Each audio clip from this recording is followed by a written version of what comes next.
today's analysis on gold. From the weekly, gold has continued on the downtrend and volume has peaked, has it retraced almost to this level, but it's really bearish and it has broken below the previous weekly low. So that means, yeah, the market is in a downtrend. Then when you come to the daily, you can see that it broke below this previous low and went with a lot of volume and hasn't pulled back yet. However, it has crossed this weekly supply and demand level and broken below since. Okay, it will be officially broken on this candlestick closes because two candlesticks have to close below the zone for it to be considered broken. Then it came and retested on this daily 1725 level and started pulling back. And as we can see here, yes, based on this, let me remove the fibs so we can draw it. Yeah, if we draw the fibs from here to here, from the high to the low, you can see that this is our entry level for the fibs. Yes, this is where we are entering, and as you can see, this 38 is in close proximity to this. It's basically in the weekly supply and demand level, the 1760, because this level is a large zone and we're in the 4-hour, and it's on the weekly, so it's an area. So I'm waiting for a retracement to this level. The reason I'm saying this level over this key level, which is also the previous level of structure, because the weekly supply and demand level has more power and is more important than the daily. And given the large move down, there's a low probability that the market will retrace up to the 618 level. But it is still a possibility, since you can see the 50 level has coincided with the previous day's high.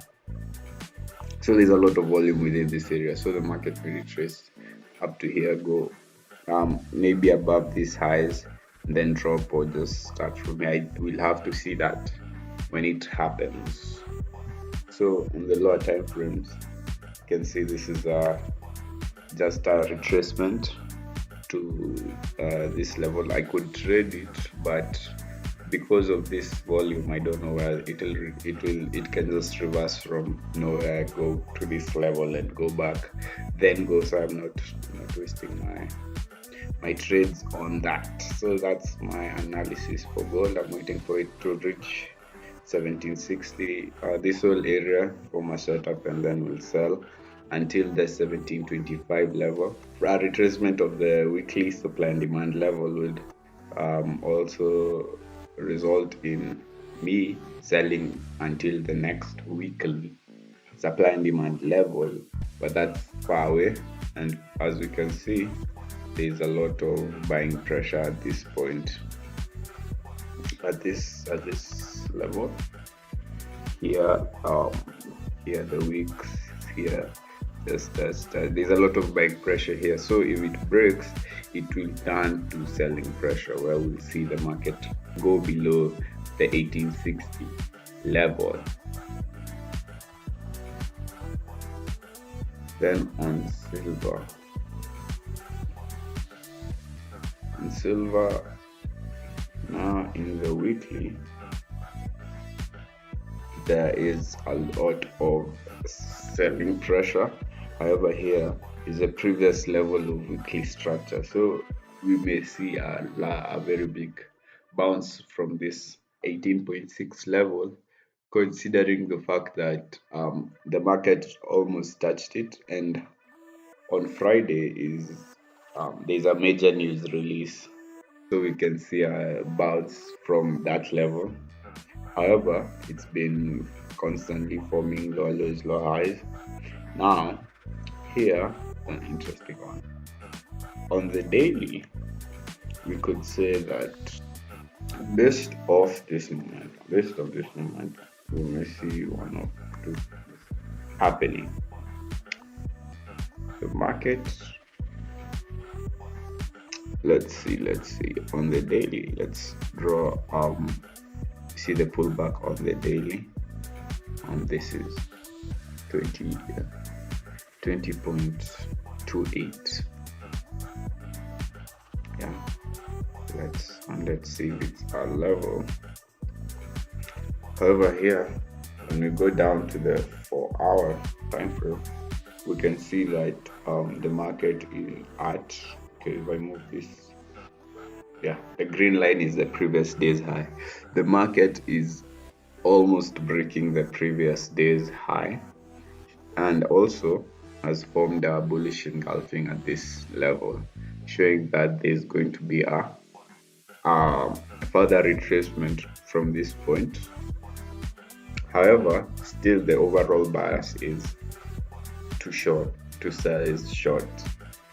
The only way I'll buy is if price breaks this lower high, and come, but I'll still sell at this 20.5 level. However, for now, considering the market has formed lower lows and lower highs as shown by these circles, I'm waiting for a retracement to this area.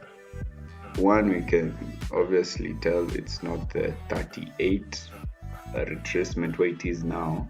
That's not the place to enter, because one, market has just broken structure on the lower time frames. On the higher time frames, like the 4-hour, there is no break of structure. Structure is broken when this lower high is breached. However, right now on the lower time frames, structure has been broken. Example, on the 15-minute, you can see here the market came down forming a lower low, came up forming a lower high, went down forming a lower low, and then broke this previous 15-minute lower high, showing that there is a high probability that the market will go up. However, after breaking there, it almost closed tested this level, this previous level of structure. As you can see here, this level, it closed tested. Yani it was an overlap type of breaking. It didn't really break it and formed a 3-bar reversal. I took a short here. However, my take profits were at the 18.6 level, around the weekly supply and demand zone. However, it retraced after going traced to the previous low. After going, it went only up to the previous low, giving me a 1 to 2 RR. However, I didn't close. My position wasn't closed. I was taken out at break even. Now we can see that the market has, now this wasn't a level of structure before it was just another low. However, now we can see that the structure has been broken up here. So I expect on the lower time frames the market to go higher. Yes, since you can see there is a hidden small version of small type of consolidation here, where the market has broken to the upside and retested, and is most likely to go up from here. Since you see here it hadn't broken, since it just went down and came back into the small consolidation, broke below and immediately returned into the consolidation. So I'll wait for it to retrace higher before I can take the sell to our initial targets, which is around the weekly supply and demand level, which also coincides with the 27 extension level. I see I'd say this is a retracement from this previous side, this one, to this level, so that since it's the top of the consolidation, so that it can bounce higher. From there it comes and bounces higher and then drops. As you can see, even the 50 level of the short position of the fib drawn from here to here coincides with the 27 extension level of this bullish move. Yeah, so we just have to wait for that to happen so that we get an entry. And also another point on the market, the reason I'm not taking the trade now is you can see it has been forming higher highs and higher lows on the lower time frames, yes, but still it's not the most optimum time to short this market. Oh, I feel